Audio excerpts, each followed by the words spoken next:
ये देखिए यहाँ पर ये कुछ पुलिस प्रशासन है, ये हमको काम नहीं करने दे रहा है, यहाँ कवरेज नहीं करने दे रहा, लेकिन हम फिर भी करेंगे क्योंकि यहाँ जो हकीकत है वो हम दिखाएंगे। यहाँ पे कुछ प्रत्याशियों को पर्चा नहीं बनने दिया है, लोकतंत्र का हनन हो रहा है यहाँ पर। हम बिल्कुल अपनी आवाज उठाएंगे और देखते हैं कौन रोकता है। जी, ये प्रत्याशी को बाहर निकाला जा रहा है, ये जबरदस्ती धक्के देकर। ये देखिए कैसे लोकतंत्र का हनन हो रहा है यहाँ पर। ये देखिए, आप जूम करिए, हमारे कैमरामैन जूम करें और देखें कि पुलिस वालों के द्वारा एक प्रत्याशी जो पर्चा भरने के लिए अंदर गए उनको जबरन धक्के मारकर बाहर किया जा रहा है। ये देखिए यहाँ की हकीकत को हम यहाँ बयां कर रहे हैं जो जमीनी स्तर पर यहाँ प्रत्याशियों के साथ अभद्रता की जा रही है। जी सर, क्यों बंद करें? नहीं, जो हकीकत है हम उसको बिल्कुल दिखाएंगे। आप क्यों बंद कराना है? अधिकार है हमारा जो हकीकत है दिखाने का। ये देखिए इनको धक्के मार के बाहर किया गया है। जी, ये देखिए ये इनका हाथ भी कट गया। ये धक्के मार कर ऐसे अभद्रता की जा रही है प्रत्याशी के साथ। भेदभावपूर्ण तरीके से मुझे बाहर कर दिया गया। ये संविधान का खुला उल्लंघन नहीं है, ये समानता के अधिकार का उल्लंघन नहीं है।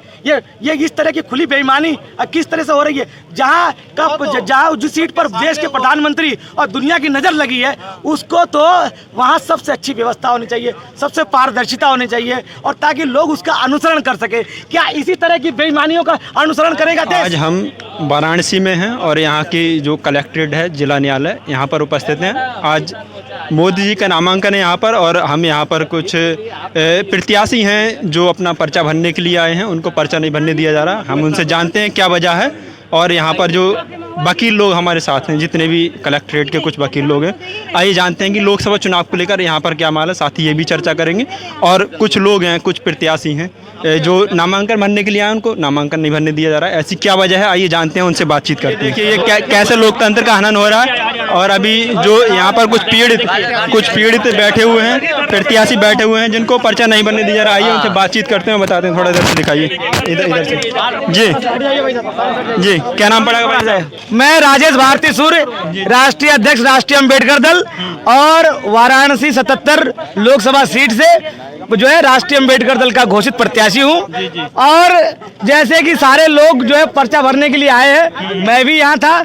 सभी लोगों के पर्चे जो है 3 बजे के पहले लिए गए, उसमें मेरा भी पर्चा था, ये भी लिया गया। और सबसे मजेदार बात यह है कि पहला पर्चा यही लिया गया जो आपके सामने है। यही वो पर्चा है जो सबसे पहले अभी लिया गया, जो है तमाम जो यहीं इकट्ठे किए गए और सभी पर्चे लिए और सबको मौका दिया गया कि वो अपनी बात रखेंगे। अंदर गए सब लोग और जो सबसे पहला पर्चा था जो लिया गया, वो सबसे पहला पर्चे वाले को वहां से बाहर कर दिया और मुझे एंट्री तक नहीं। मेरी आपकी पर्चे की कुछ जो हो गए सब, जितना लोगों का मतलब उनका कहना था, जितने उनके रिश्तेदार थे वो उनके चले गए। मैं उनका दुश्मन था कलेक्टर साहब का, इसलिए जो है मुझे मौका तक भी नहीं मिला। कहने का मतलब आपने योग्यताओं को पूरा पालन किया, मतलब पूरी योग्यता है आपके अंदर पर्चा बनने का निवेदन है। और जो उनका ज्यादा जानकार जो अधिकारी है वो आए और मुझसे मेरे पर्चे में जो है अभी तत्काल जो कमियों मुझे बताए।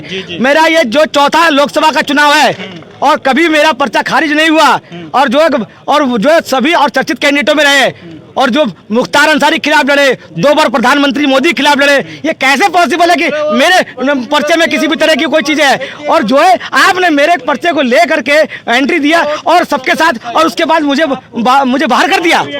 मुझे मौका नहीं मिला कलेक्टर के सामने जाने का। तो मैं यहाँ पूछने के लिए बैठा हूँ कलेक्टर साहब से। मेरा ये कहना है कि ये कौन से नियम में है कि जो है आप जो आपके रिश्तेदार थे उनको आपने जो है अंदर करवा दिया। मैं आपका दुश्मन था, वो मेरे कलेक्टर से मुझे यही पूछना है। अगर वो कहते हैं कि हाँ राजेश भारती आप मेरे दुश्मन थे तो मैं चला जाऊंगा। मेरा कहना यह है कि बेईमानी है वो कैमरा निकलवाए। ये देखिए ये भाई साहब के साथ धक्का मुक्की हुई है। ये देखिए इनको धक्के मार के बाहर किया गया है। जी, ये देखिए ये इनका हाथ भी कट गया। ये धक्के मार कर ऐसे अभद्रता की जा रही है प्रत्याशी के साथ। क्या नाम पड़ेगा भाई? संजय कुमार तिवारी। कौन सी पार्टी से आप? हम निर्दलीय हैं। हाँ। क्या कारण रहा आपको मार के बाहर? हमने एफिडेविट दिया, इन्होंने एफिडेविट पे गलत रिमार्क दे दिया कि इसमें गलत। हमने कहा दिखाइए गलत कहाँ है, तो कहे नहीं दिखाऊंगा। इसके बाद इन्होंने हमको पुलिस बुला के पिटवाना शुरू कर दिया। इसके बाद जो है हमारा पर्चा जो है छीन लिया, हमारा एक्नॉलेजमेंट छीन लिया, जो हमारा दिया हुआ था ओरिजिनल चेकलिस्ट वो भी छीन लिया, कॉपी भी। और इसके बाद धक्के दे के इन्होंने मारपीट करके, देखिए मेरे हाथ में चोट लग गया है, इन्होंने पुलिस को बुला के निकलवा दिया। इस तरह से हमारे को जबरदस्ती जबरदस्ती चुनाव से लड़ने से रोका जा रहा है। मतलब आपके डॉक्यूमेंट्स जब्त कर लिए गए? डॉक्यूमेंट भी जब्त कर लिए गए, मेरे जो फॉर्म दिए थे वो भी जब्त कर लिए मेरे।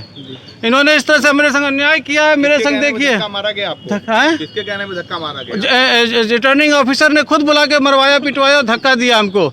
प्लीज FIR करिए मेरे खिलाफ, इनके खिलाफ FIR करिए। आपकी क्या गलती थी अंदर? मेरी कोई गलती नहीं है, मैंने सिर्फ लिखा कि आप जो लिखे हैं उस पर मैंने लिख दिया, मैं अंडर प्रोटेस्ट लूंगा एक्नॉलेजमेंट, क्योंकि मैं राजी नहीं हूँ आपके रिमार्क से। तो इसी पे उन्होंने धक्का मार के निकाला कि आप ऐसा नहीं लिख सकते हैं। कैमरा उनका मंगाइए, देखिए हमारे संग बहुत अन्याय हो रहा है। तो ये देखिए ऐसे प्रत्याशियों के साथ अभद्रता की जा रही है। और यहाँ पर कुछ जो अधिवक्ता लोग हैं उनसे बातचीत करते हैं। जी क्या नाम पड़ेगा भाई साहब? सत्येंद्र यादव एडवोकेट। क्या कहना चाहेंगे प्रत्याशियों के साथ ऐसे धक्का मार मार कर बाहर कर रहा है? ये तानाशाही हो रहा है, लोकतंत्र का हत्या किया जा रहा है, ये जो है पूरा गलत है। कम से कम लोगों को अपने लोकतंत्र में अपना पर्चा दाखिल करने का अधिकार है। और कुछ आप तो कानून के अधिवक्ता हैं, तो क्या कहना चाहेंगे इन लोगों के बारे में? और जबकि यहाँ सबसे बड़ी बात यह है कि प्रधानमंत्री जो मोदी हैं उनकी संसदीय क्षेत्र में पर्चा भरा जा रहा है, वहाँ ऐसी स्थिति है। और जो लोकल स्तर पर पर्चे भरे जा रहे होंगे वहाँ क्या स्थिति होगी?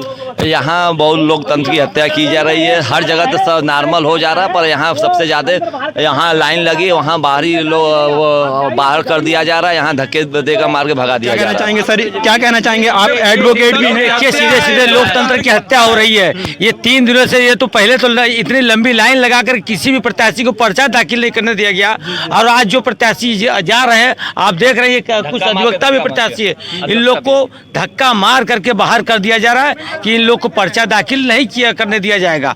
और ये आप लोग के सामने, अभी मीडिया के सामने एक प्रत्याशी को धक्के मार करके ये पुलिस वाले बाहर कर दे रहे हैं। ये सीधे सीधे लोकतंत्र की हत्या, तानाशाही है।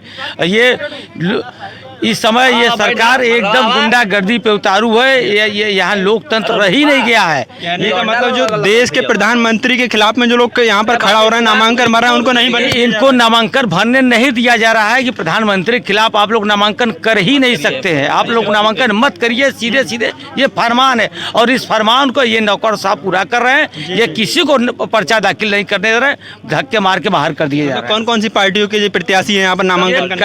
कई पार्टियों के प्रत्याशी, मौलिक अधिकार पार्टी के प्रत्याशी, कई निर्दल प्रत्याशी है, और कई अधिवक्ता जो लोकसभा संसदीय का चुनाव लड़ने के इच्छुक है, उन लोगों को भी बाहर कर दिया गया। ये लोग बाहर धरने पे आप लोग के सामने देखिए बैठे हुए हैं। मतलब ये सभी योग्य प्रत्याशी हैं और योग्य प्रत्याशी हैं, और इसलिए इनको योग्य होने के बावजूद भी पर्चा दाखिल नहीं करने दिया जा रहा है। संयुक्त किसान मोर्चा जो दिल्ली में आंदोलन चला, उसकी महिला विंग की राष्ट्रीय अध्यक्ष हैं और सर्वोदय की यहाँ पर प्रबंधक हैं, DM रही हैं यहाँ। मेरा नाम राजकुमार भारत है। जो हरियाणा पंजाब ने जो 1.25 साल आंदोलन चलाया, मैं उसका किसान जागृति संगठन का ऑल इंडिया का जनरल सेक्रेटरी हूँ। और सर्वोदय समाज सर्व सेवा संघ का जो किसान सेल है, उसका मैं ऑल इंडिया का चीफ हूँ किसान सेल का। तो जो मोर्चा था, उस मोर्चा जो 1.25 साल चला, वो हरियाणा पंजाब ने लड़ाई लड़ी थी, तो हमने वो आंदोलन चलाया, उसका फाउंडर हूँ मैं। अब पूछिए क्या पूछना चाहते हैं? यहाँ पर क्या वजह है? यहाँ पे कुछ लोग धरना दे रहे हैं बैठे हुए, उनको पर्चा नहीं बनने दिया जा रहा, क्या ऐसी वजह है? देखिए, संयुक्त किसान मोर्चा की तरफ से और देश के क्रांतिकारियों की तरफ से 23 मार्च 24 को पीरू गांव के अंदर मीटिंग हुआ। सारे देश के क्रांतिकारी इकट्ठे हुए। उन्होंने कहा कि मोदी जी के खिलाफ सशक्त उम्मीदवार कोई खड़ा होना चाहिए। तो मीटिंग हुआ, 3 दिन मीटिंग चला। मीटिंग के बाद ये तय हुआ कि राजकुमार भारत जी को वहाँ का मोदी जी के खिलाफ चुनाव लड़वाया जाए, जिसके अंदर मोर्चा के अंदर जो फॉरवर्ड ब्लॉक क्रांतिकारी पार्टी इंडिया गठबंधन का हिस्सा था कि बनारस सीट से अगर कोई मुकाबला कर सकता है तो राजकुमार भारत कर सकता है। कारण ये था कि वो बराबर की उम्र के हैं, इमरजेंसी में वो भी लड़ाई